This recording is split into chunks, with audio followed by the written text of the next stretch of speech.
Assalamualaikum warahmatullahi wabarakatuh. Bismillahirrahmanirrahim. Alhamdulillahi rabbil alamin. Wassalatu wassalamu ala ashrafil anbiya'i wal mursalin Sayyidina wa maulana Muhammadin wa ala alihi wa sahbihi ajma'in. Amma ba'du, subhanaka la ilma lana illa ma 'allamtana innaka antal alimul hakim. Rabbi shrah li sadri wa yassir li amri wa hlul 'uqdatam min lisani yafqahu qawli.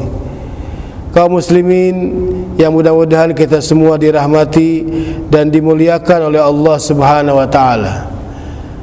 Berbicara tentang beberapa hal yang berkaitan dengan kewajiban salat, ya.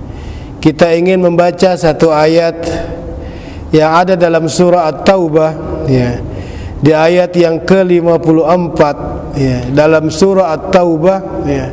Di ayat yang ke-54 Allah Subhanahu wa taala berfirman, A'udzubillahi minasyaitonir rajim. Wa ma mana'ahum an tuqbala minhum nafaqatuhum illa annahum kafaru billahi wa birasulihi wa la ya'tuna as-salata illa wa hum kusala wa la yunfiquna illa wa hum karihun. Pertama, secara singkat, beberapa keterangan berkaitan dengan ayat ini, bahwa dalam kehidupan kita, di antara yang harus kita takuti adalah kita harus takut jangan-jangan kebaikan yang sudah kita lakukan ternyata tidak diterima oleh Allah Subhanahu wa taala. Ya. Itu di antara takut yang bernilai terpuji. Kalau takut dengan binatang buas, diterkam binatang buas, itu bukan takut ibadah, itu takut manusiawi. Takut miskin, adalah takut manusiawi, tetapi ini takut yang bernilai ibadah, Salah satunya seseorang harus takut kalau kebaikan-kebaikan yang sudah dilakukannya tidak diterima oleh Allah Subhanahu wa taala. Di antara sekian banyak penyebab dari amal-amal yang tidak akan diterima oleh Allah, ketika seseorang disebutkan dalam ayat ini, wa ma manahum an tuqbala minhum nafaqatuhum illa annahum kafaru billahi wa birasulihi wa la ya'tuna as-salata illa wa hum kusala wa la yunfiquna illa wa hum karihun.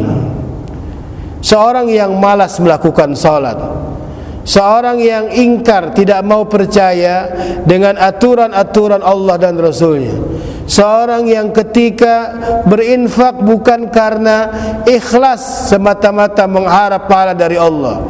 Ketiga kelompok itulah yang dalam ayat ini disebutkan oleh Allah, kebaikan apapun yang dilakukannya itu ditolak, tidak akan diterima oleh Allah Subhanahu wa taala. Terutama ini berkaitan dengan salat, sementara banyak kaum muslimin yang masih meremehkan tentang perkara salat. Salat sih memang terkadang tidak diperhatikan apakah ini waktunya sudah keluar atau belum. Beberapa anak-anak muda mungkin yang deman hidup di waktu malam, tetapi salat subuhnya kesiangan, yang digambarkan oleh Nabi besar Muhammad sallallahu alaihi wasallam, seorang yang salat subuh sudah kesiangan, itu diibaratkan yaitu dengan syaitan yang kencing pada telinganya.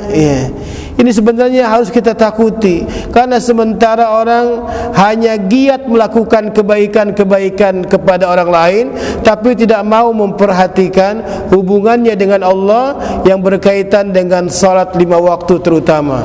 Maka kita harus takut. Bahkan dalam surah Al-Muddathir disebutkan ketika Allah Subhanahu wa taala berfirman, "Ma salakakum fi saqar?" Qalu lam nakum minal musallin. kha'idin wa lam naku nut'imul miskin wa kunna nakhudhu ma'al kha'idin wa kunna nukadzibu biyaumiddin hatta atana al-yaqin fama tanfa'hum syafa'atus syafi'in. Di antara orang yang akan masuk ke dalam neraka sakar, dikhususkan di antaranya untuk mereka yang tidak memperhatikan masalah salat mereka. Maka berhati-hatilah dengan kewajiban salat kita, karena itulah sebagai penentu kebahagiaan kita ketika kita telah diwafatkan oleh Allah Subhanahu wa taala. Mudah-mudahan kita termasuk orang yang diberikan taufik, petunjuk oleh Allah untuk bisa menjaga kewajiban salat dengan sebaik-baiknya. Subhanakallahumma wa bihamdika asyhadu an la ilaha illa anta astaghfiruka wa atubu ilaik. Wassalamualaikum warahmatullahi wabarakatuh.